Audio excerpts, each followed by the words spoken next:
I'm not deliberately trying to be antisocial by standing here, but we're recording this, and if I don't stand behind the lectern, it's not going to pick up my voice. So otherwise, I'd like to do the whole sage on the stage thing in front of you and swan around. But I'll just speak for 2 minutes and introduce the speakers. My name's Crawford Spence. I'm Vice Dean for the Business School in charge of corporate relations. And I'm very pleased to welcome you here this morning to Bush House, to the new King's Business School. Part of King's College London, which positions itself as a civic university at the heart of London, and it's very much trying to increase its porosity as an institution vis-a-vis the business world. And we, as a new faculty, as a business school, also need to do that. Particularly important for us as a business school, given the nature of the subjects that we teach and the type of things that we research. And the key way in which we see us being able to connect with the business world is really via our alumni relations. Okay, so via yourselves, primarily. It's very important for us to harness the power of our alumni network, I think for two broad reasons. One, it's very beneficial to the school itself, in order to keep us up to date with what's happening out there, and to help increase our profile both nationally and globally. And secondly, as part of our commitment to our students as well.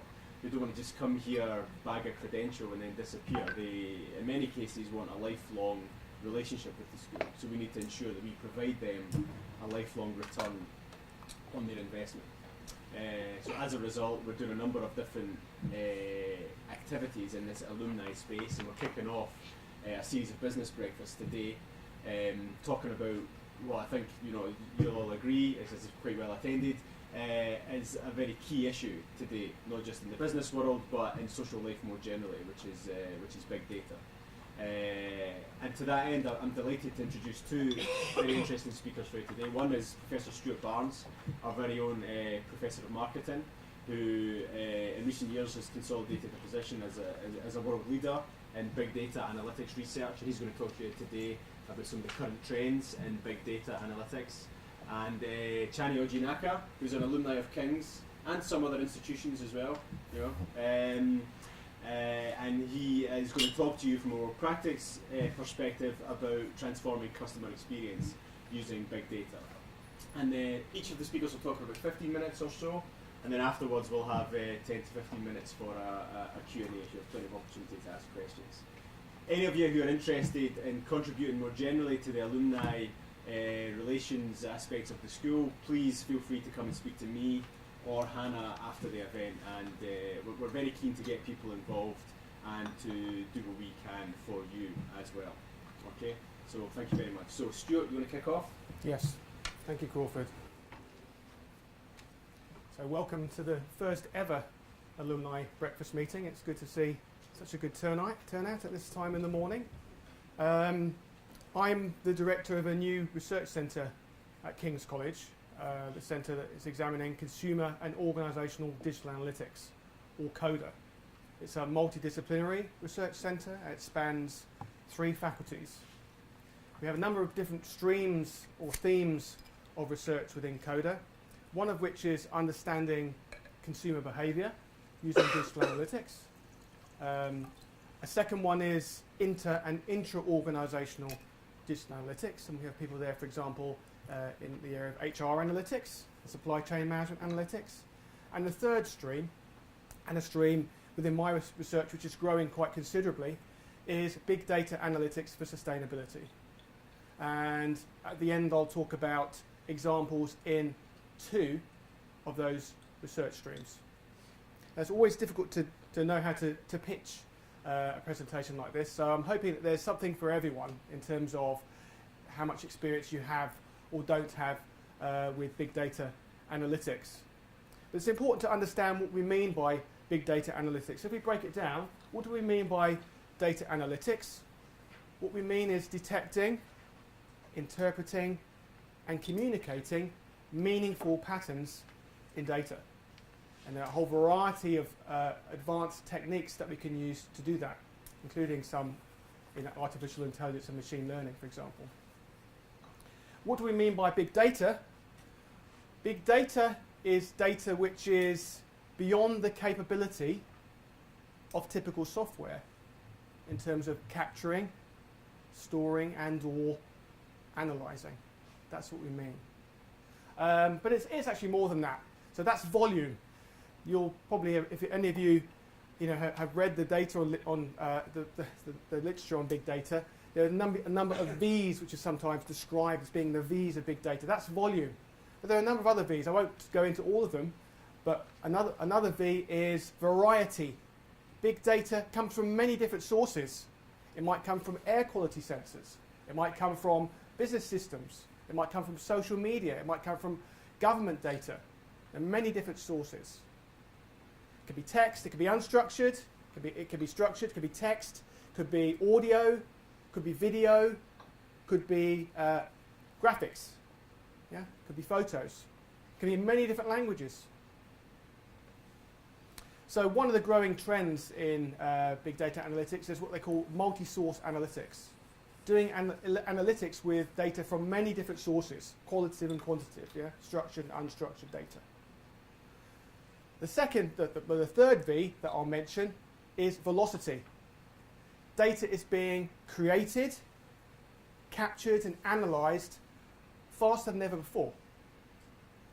And there's a big trend towards what they call real-time streaming analytics. So analysing data as it's created and captured is a major trend now.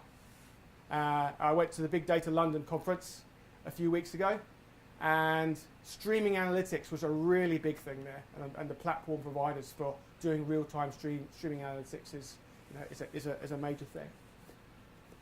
So the content of my presentation today. So we'll start by talking about the growing importance of big data and business analytics and some key elements.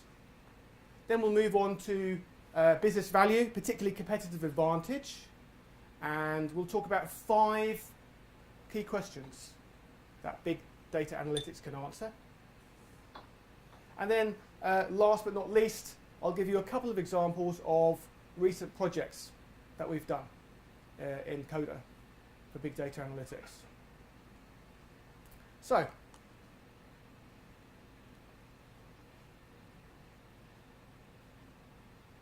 we are increasingly drowning in data in our lives, in our personal lives, in our business lives. It's increasing at an exponential rate. According to IBM, 2.5 quintillion bytes of data are created every day. That's 2.5 times 10 to the power of 18. Well, what does that actually mean? How can you visualize that? It's very, very difficult. If you wanted to visualize it, Blu-ray discs, how many Blu-ray discs? It would be equivalent to 4 stacks of Blu-ray discs, each as high as the Eiffel Tower. That's how much data is being created every day. According to IBM, 90% of all data has been created in the last 2 years. So it's a rapid increase in data in our lives. And a large market has developed in providing solutions for analysing that data. So, for example, within only 2 years, the market for big data and business analytics is expected to grow to $187 billion. Companies such as SAS, SAP, IBM, Microsoft, Google, Tableau, lots of players moving into the market to provide solutions for analysing big data. Why? Well, the return on investment of big data analytics is very high if you are successful. 250% according to IDC for predictive analytics solutions. And in some cases, companies are getting competitive advantage from applying big data analytics if they are first movers. In other industries, however, big data analytics is reaching saturation, such as in the financial services. It's become mainstream to apply big data analytics in many of the financial services. And it's about innovating with different kinds of big data analytics, yeah, moving forward and developing the techniques. It's a good market to be in if you're an employee, because there is a global shortage of data analysts. If you just look at the US alone, there's predicted to be 2.9 million job postings next year in data analytics. So increasing demand, but decreasing supply in terms of skills.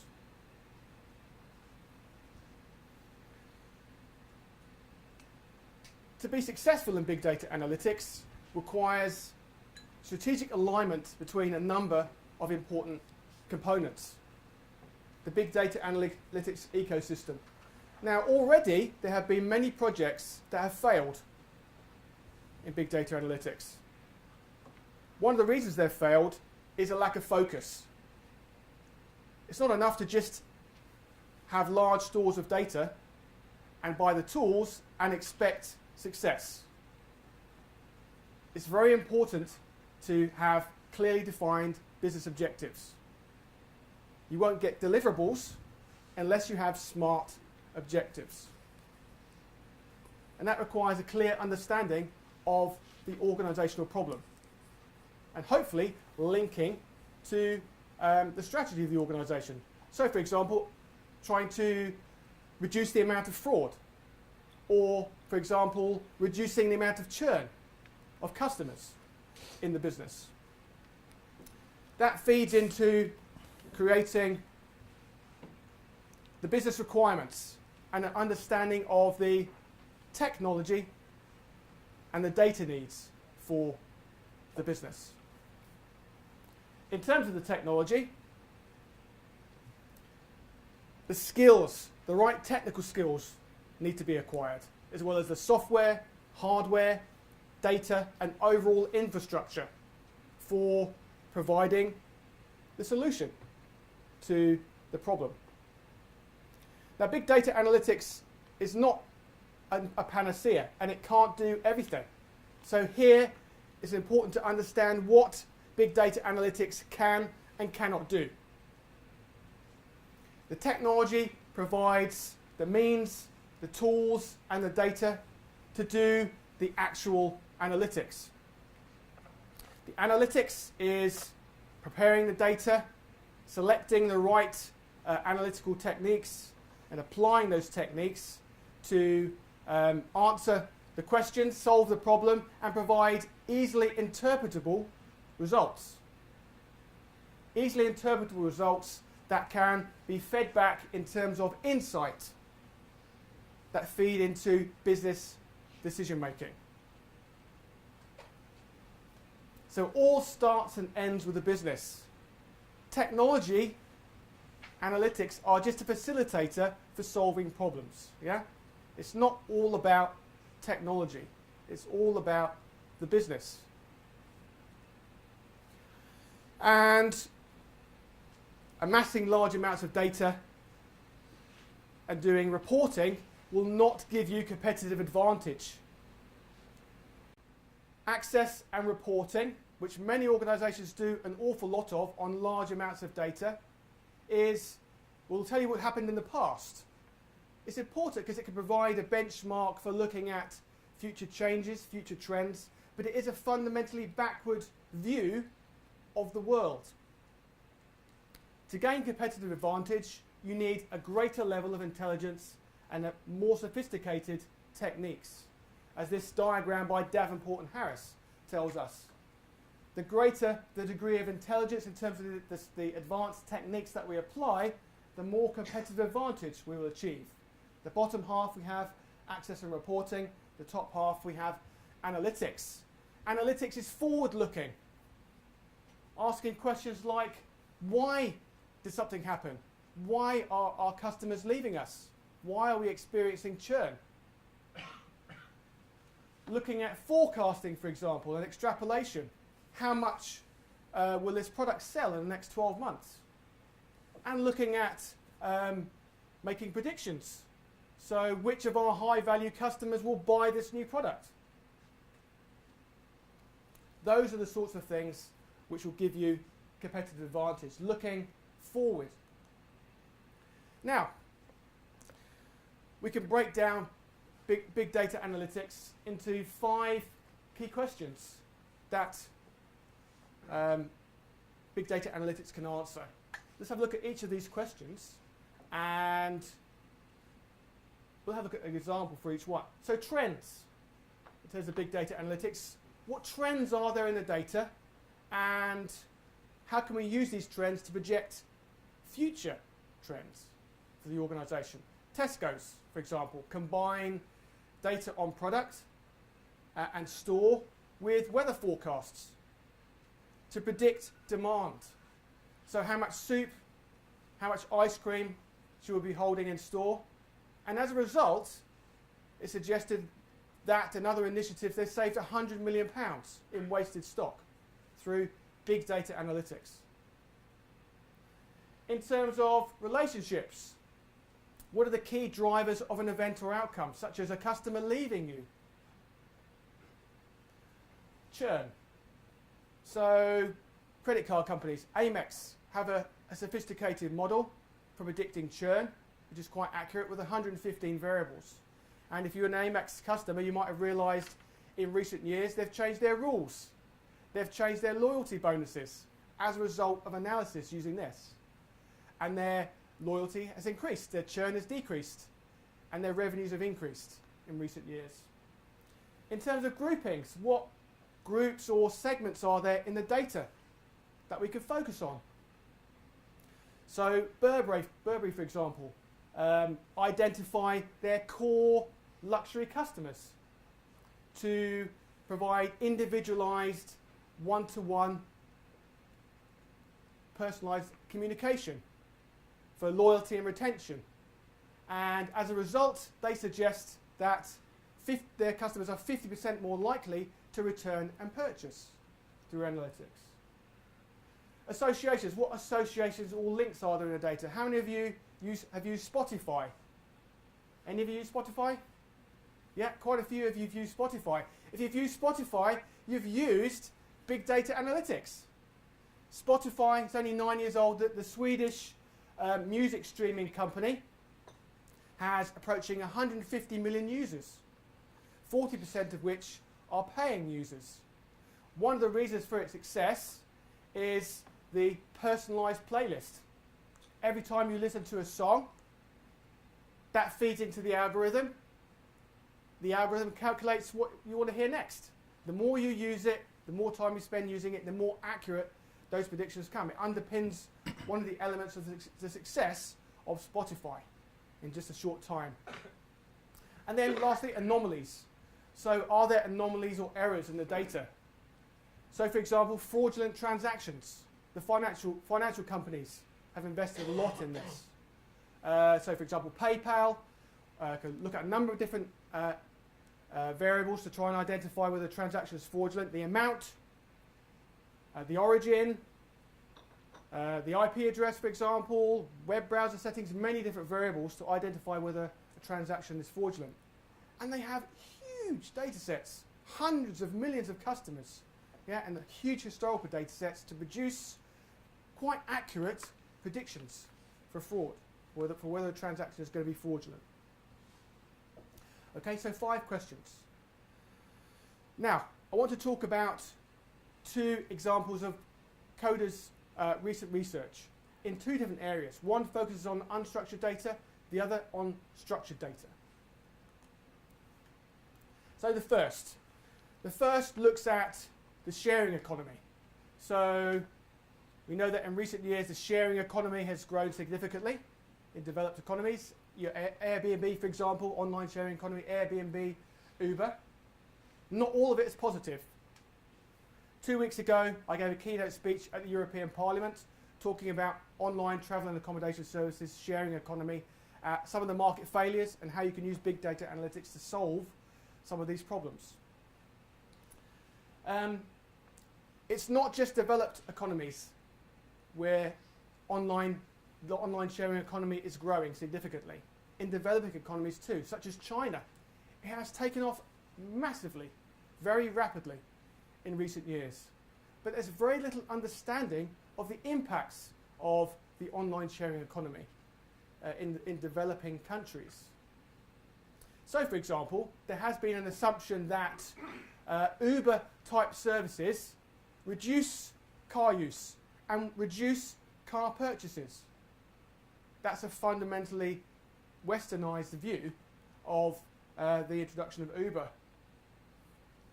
In countries like China, we challenge that assumption and did research to prove otherwise.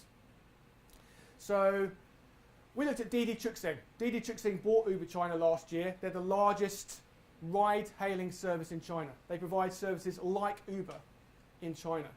And we tried to understand the impact of the entry of Didi Chuxing in 51 cities in China, using a technique called difference of difference. It's like a natural experiment, comparing cities with Didi Chuxing to cities without, to see its impact on car sales. And we found that the entry of Didi Chuxing increased car sales, because as this diagram, this is the entry of Didi Chuxing here. This is a log of number of car sales over time in months. The entry of Didi Chuxing increased car sales very significantly, more than 20%. We also looked at the types of cars that were affected. The types of cars that are used for ride-hailing tend to be smaller cars for Didi Chuxing, and they were significantly related to the entry of Didi Chuxing. Things like the Toyota Corolla, the Geely Dihao, but not, for example, it was insignificant, the Mercedes C-Class. Yeah. Other things that were related, the mobile phone. Mobile phone ownership. In China, we can get mobile phone ownership by city and GDP by city. Mobile phone ownership was significant because, of course, people use their mobile phones to access the service. GDP was significant because, of course, you need to have the finances to be able to afford these ride-hailing services.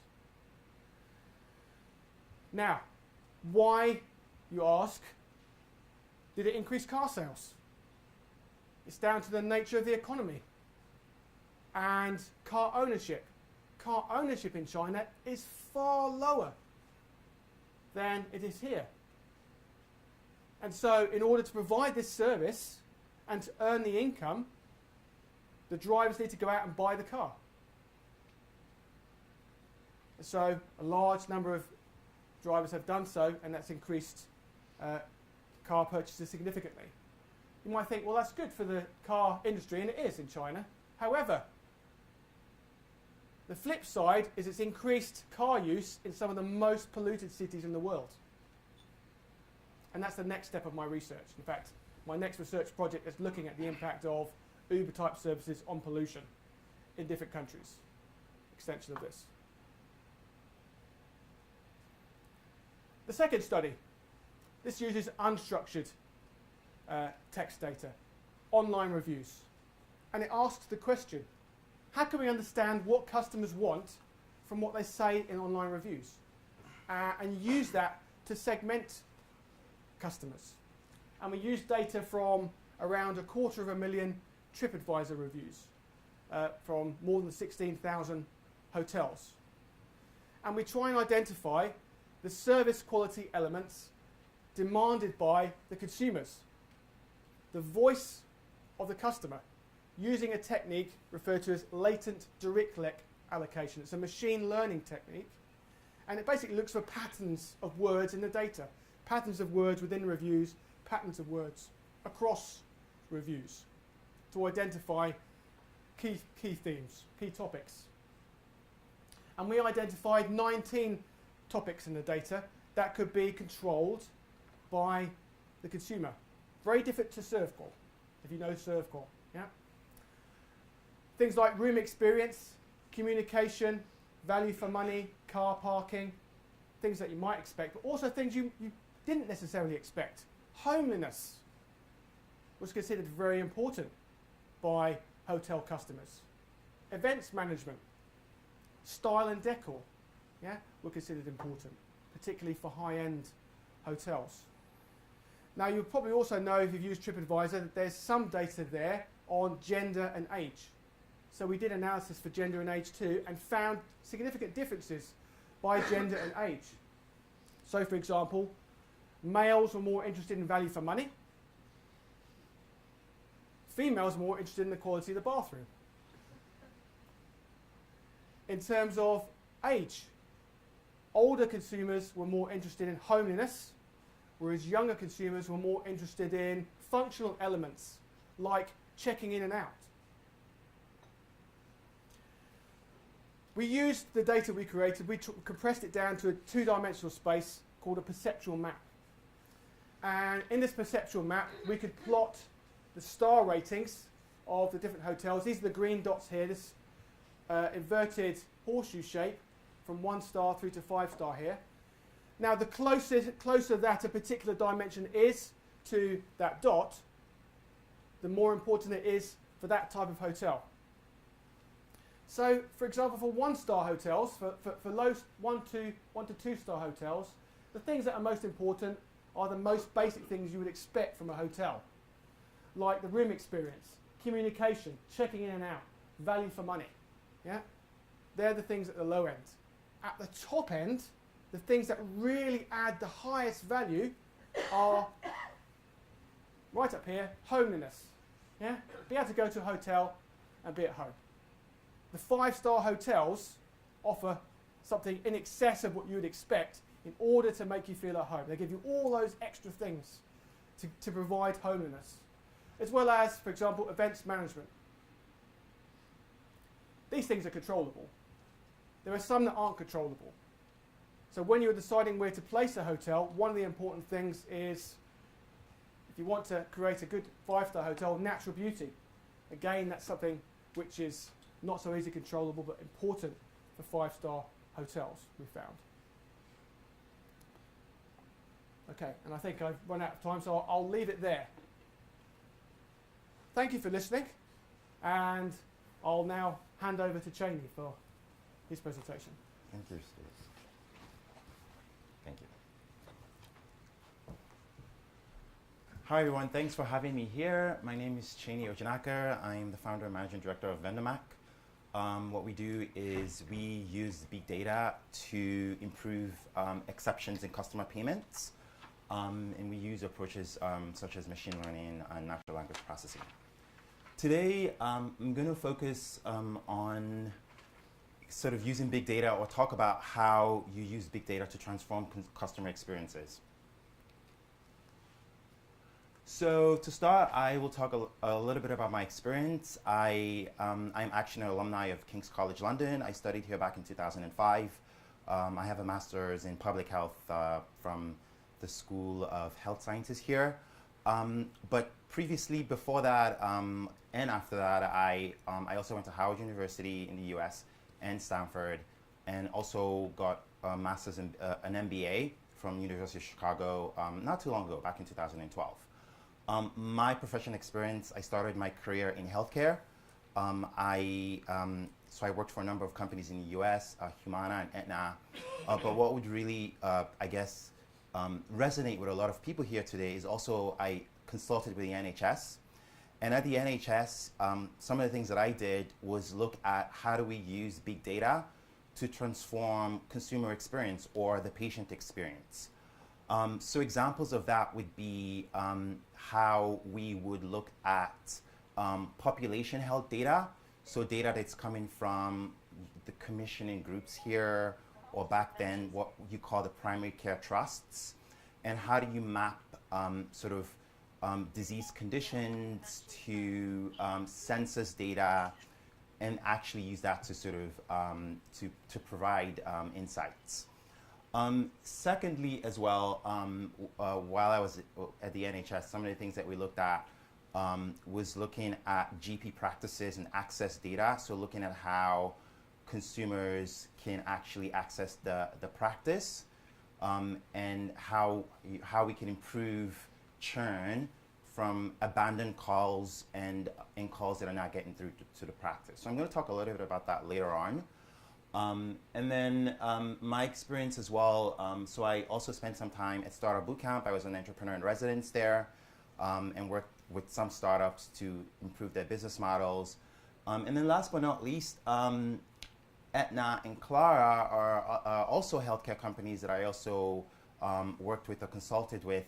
And those are both American companies that are using the cloud to transform medical communication or payments and claims within healthcare.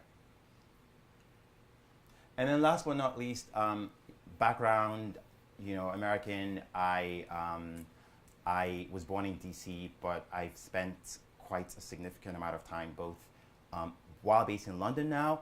I hop back and forth across the Atlantic, so just thought I'd talk about that.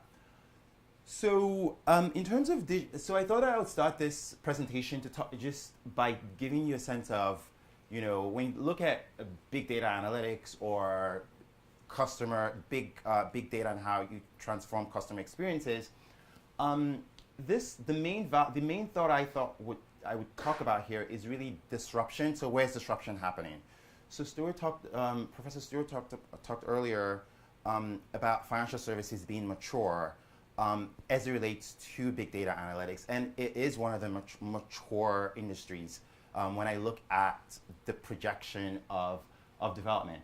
Now, there are key disruptors today, at least industries that need to be disrupted. There's about 7 of them right now. So education is one of them. Healthcare is a second one. So that black dots there, these dots sort of indicate what those industries are. So these are pretty much real estate, transportation, government, education, healthcare. So these are industries that are actually dying for disruption, because typically data is still fairly unstructured, and there's less digitization. When you look at what's driving a lot of those problems or opportunities, a lot of it is sort of aligns with what Stuart said earlier as well.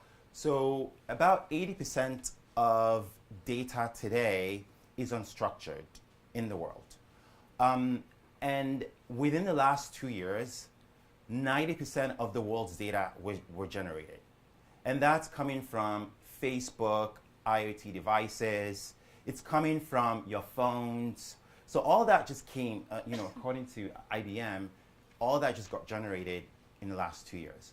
So with all these unstructured data that we're talking about, typically we're talking about, at least if we deep dive into healthcare, images, text, notes, everything that you see there, phone call transcripts. These are data that are very much unstructured, at least within the healthcare space, that require analytics and analysis to sort of better understand it. Now, if you look at healthcare specifically, at least probably over the last 10 years, these transactions are happening in 3 core places. One is, at least as it relates to all these data. So one is a doctor's office. The second place is the pharmacy, the convenience store, Boots, for example. And then the third place is the home. And when you think about home and data that is generated in the home, then you think about all those mobile devices, continuously, being on your mobile and consuming or generating data. So those are 3 core places, and that's where all that data sort of comes out of. So as it relates to analytical approaches, so there is the old way and then there is a new way. So the old way of analytics is statistics. So when I did my master's at King's, we were doing epidemiology, which is basically health statistics. And that's really looking at the backward approach of analyzing data versus the forward approach. So looking at historical analysis. And all of that information then that we were analyzing was actually being stored in physical servers. Well, today, we're moving beyond that. Data is now increasingly being sort of implemented using the cloud or using cloud approaches. And then also, obviously machine learning and AI is approaches that you use to sort of analyze this type of data. So if you look at this, it's definitely a lot of things that have changed probably in the last 5 years. And the goal is to become more forward-looking, so to become more predictive in how you analyze data sets. So I'm going to segue a little bit and talk about analytical tools that are popular in industry. So in the last 3 years, the top tool is Python.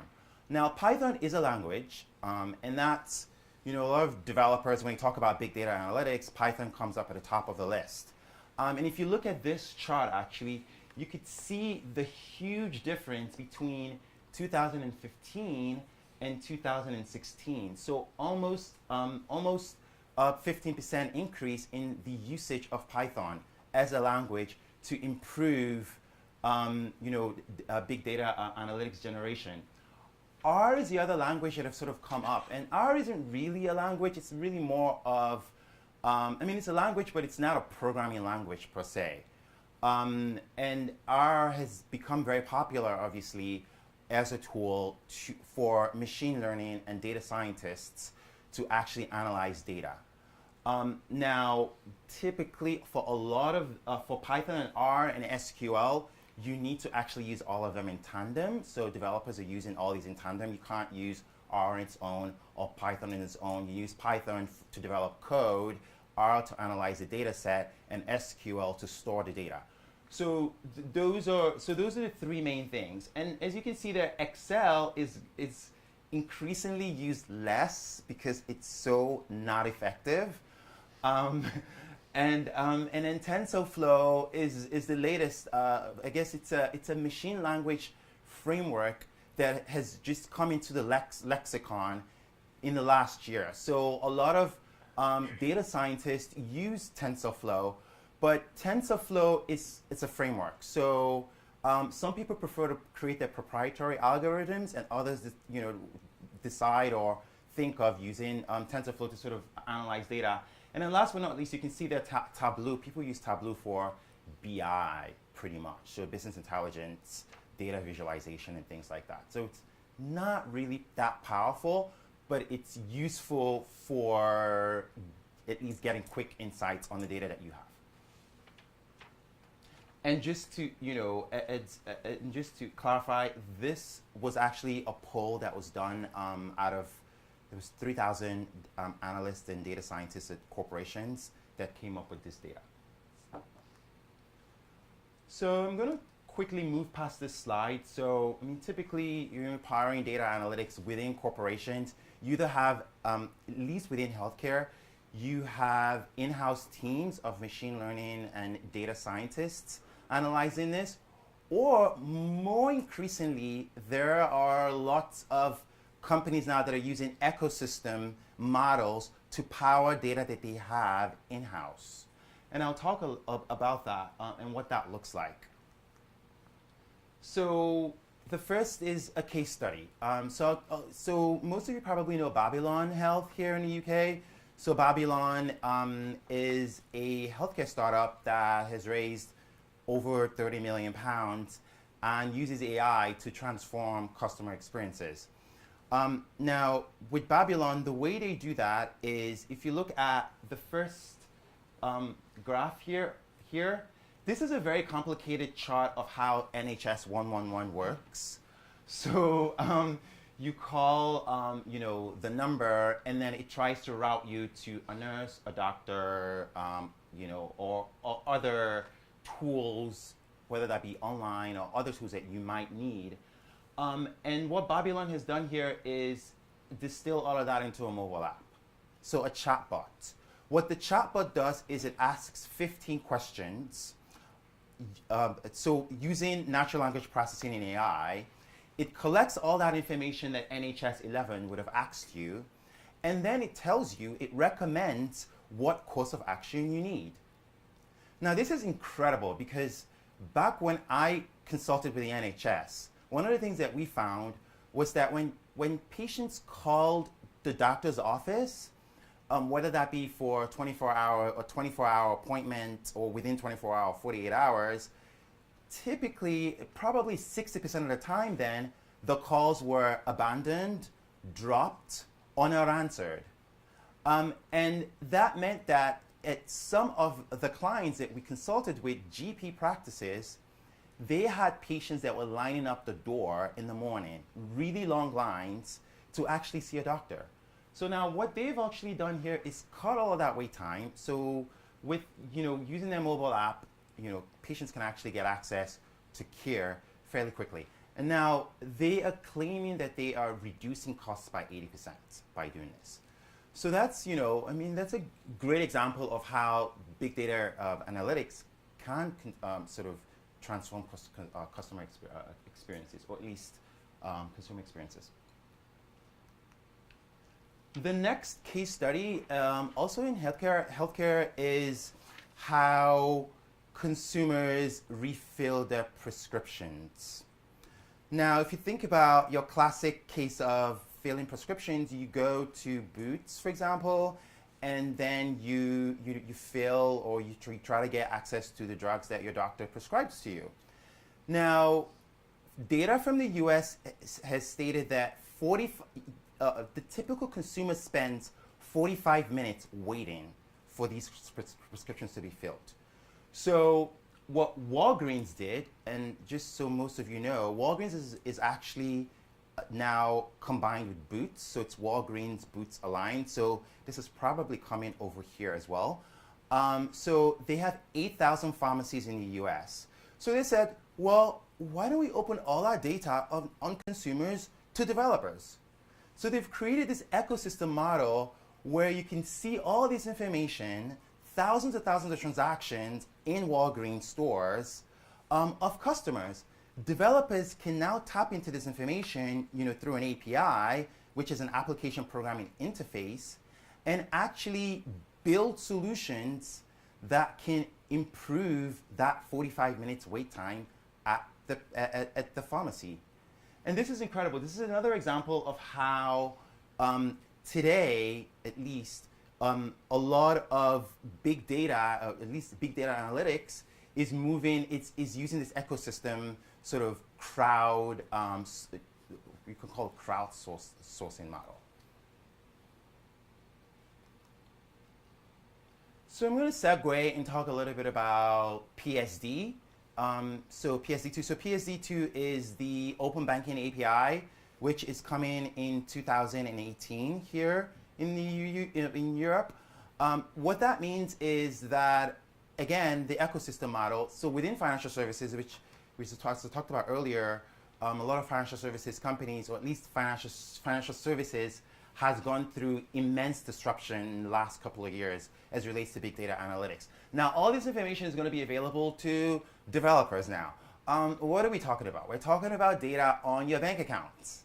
So all that bank account data that your spending, your transactions, all that will be open to developers to actually play around with, and that is poised to improve customer experience across lending, wealth management, retail banking, and this is actually coming in 2018. Now, when you look at, so you can't talk about big data analytics without touching caveats to it. So very important to talk about that. The first one is privacy. Within the EU, GDPR is coming, and GDPR is coming in May 2018. Now, what does that mean? GDPR is an EU directive that states that when you're touching all these consumer data, whether that be data that Boots makes available to developers or bankers make available to developers, they need to make sure that there's appropriate informed consent or disclosure. So that's one thing. And then the second thing with GDPR is they need to make sure that if a customer says, I want my data to be erased and forgotten, you need to delete it. So this is actually going to be very interesting because whilst big data analytics is disrupting consumer experiences, now creators of solutions need to think about how they're going to make sure that issues around privacy are addressed. The second thing to also think about here is security. And security, most of you know about all the hacks that have happened in the last 2 years. And increasingly is happening. So this is another caveat of customer data. So how do you protect this information from being hacked? The top 3 targets of hacks today are financial services companies, healthcare companies, and the government. And so when we talk about the huge opportunities to use big data to transform customer experiences, you have to think about, okay, well, how do we protect that from hackers? Uber got hacked recently. Yahoo is on the list. Equifax got hacked as well. So this is something that it's going to continuously be a problem. And so obviously, we talk about using this to transform in consumer experiences, that these are things that need to be taken into consideration. And I guess that's it for my presentation. So you can reach me on Twitter at ochaney, or I'm on LinkedIn as well, which is listed on there. Thanks very much, Jason. Fascinating from both of you. I've got 12 questions myself, but I don't want to abuse my position as chair of the Q&A, and I realise we've run over a little bit, but I will certainly have time for maybe 4 or 5 questions from the audience. If you can maybe probably hear you, probably don't need the microphone here. Yeah. So press the button in front of you. Can you hear me clearer down there? Can you press Just a bit on. okay, that's fine. Yeah. You talk a bit about like securing, but it's almost an afterthought as the last slide. I'd be interested in your views on this as well, Professor, because big data can also mean big leaks, and like for those of us that work in cybersecurity, you've seen everyone from the NHS being hit by accident at scale, and it was an accident, to the NSA, the American like foremost intelligence service. Everyone is being hit. So while we're able to do this, what's your answer on how to secure data like this? Because with, give you that old cliche, there's big opportunity, but there's big responsibility with this as well. I think, it's an amazing coincidence. We think prediction is better than cure. In fact, we actually have an application for a research project in cybersecurity with a very large company who's going to provide a data set in order to try and understand both human and technological factors that predict the risk of a breach. Because 80% of the risk is human. It's not all to do with technology. And by creating a sophisticated model, we can predict the particular organisations that are most likely to have a problem and what that problem might be. Through simulation, we can calculate what that problem might be. I think prediction is better than cure. Yeah, and I think to answer to piggyback on Professor Stuart's answer there also. So if you look at a lot of the hacks that have happened in the last couple of years, they've generally involved vendors, so people, information security protocols, inventory. So if you look at, say, the supply chain of a lot of these companies, they involve a lot of people who don't know the right protocols, or suppliers where no one really knows everyone in that chain, the party. So without knowing who's involved in your systems, or who the subcontractor of a company is, or who a customer, without knowing the entire party or chain of a location, you don't really, you can't really stop those hacks. But if you come up with preventative measures to identify any potential actor within a series of transactions, then you can prevent those hacks. Maybe just 2 more questions. I realise we have to be out of here by 9 o'clock. So, gentlemen here. Hello, can I? I don't think they're working. Yeah. Okay, can I ask about granularity? And by granularity, I mean the risk of overlapping anonymized data sets to identify individual people or classes of people which you would probably want to keep confidential or quiet. What do we think are the enhanced likelihoods of granularity as more and more data sets are aggregated and processed? And are you aware of any products or people who are out there who are trying to hedge off the risk of granularity and unintended identification? Yeah, sure. So I think with granularity, so increasingly, yes, there is you can use anonymized data to identify people, but that also comes. It has its challenges because it's not ideal data.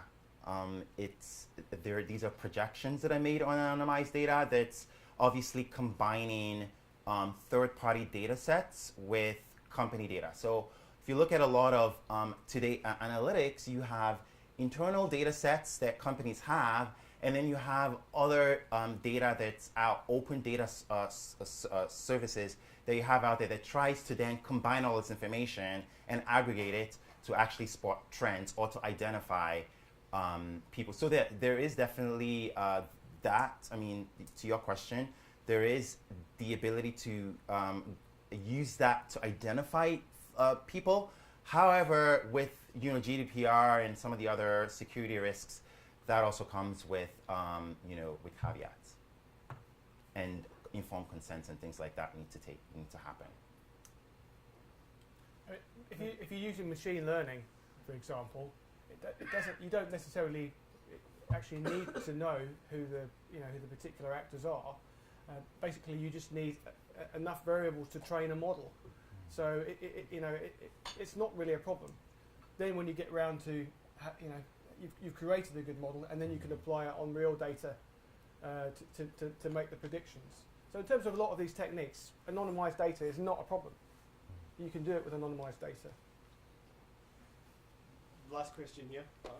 I think this year, do you think AlphaZero, when the AlphaZero beat the AlphaGo, and the deep learning will replace the big data analytics? Because I think that because big data analytics is by human and deep learning is by machine. How do you think that? I think deep learning is a form of big data analytics. It is just the newest form. And when you look at things like TensorFlow, for example, that uses deep learning. But I think it is different. Okay, well, maybe we can follow up on that finer point afterwards. I realise that the 9 o'clock lecturer is champing at the bit, so let them in and impart knowledge to young minds. But thank you so much for turning up, and Thank you. if you have any more questions for the speakers, we'll just see them.